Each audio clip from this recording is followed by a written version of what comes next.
तुम्ही जर शांत बसले तर आमचं बोललेलं आपल्याला मागेपर्यंत ऐकू येईल. आपण जर शांत बसले किंवा शांत चित्ताने ऐकलं तर आमची काय बोलणं आहे किंवा काय आम्हाला सांगायचं मागच्यापर्यंत ऐकू येईल. तर आपल्याला विनंती आहे की आपण थोडे 5 मिनिटं जास्त घेणार नाही.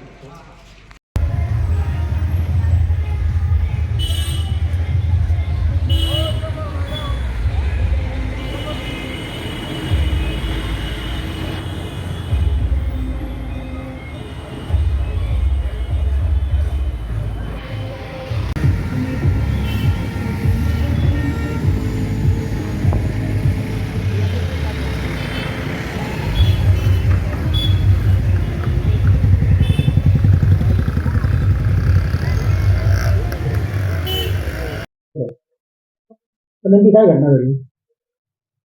घोटी पोलीस स्टेशनच्या अंतर्गत इगतपुरी तालुक्यातील एका गावामध्ये एका शाळेतील अल्पवयीन मुलीवर शाळेतीलच मुख्याध्यापकाने काल दुपारी 1:30 वाजेच्या सुमारास तिला दुसऱ्या एका शिक्षकाच्या मदतीनं घरी बोलावून घेऊन तिच्यावर अतिप्रसंग केलेला आहे.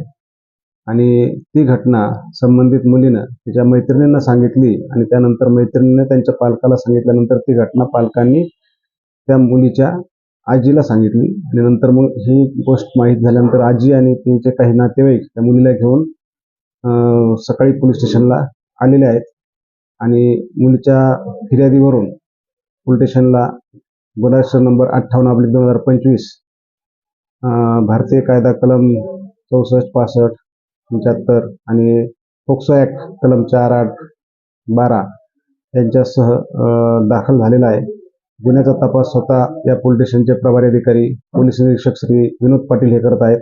आणि त्यांनी गुन्हा दाखल करण्यापूर्वीच यातील जे दोन्ही आरोपी आहेत त्या दोन्ही आरोपींना ताब्यात घेतलेला आहे. आता त्यांची रीतसर वैद्यकीय तपासणी करून वगैरे त्यांना अटक करण्यात येईल.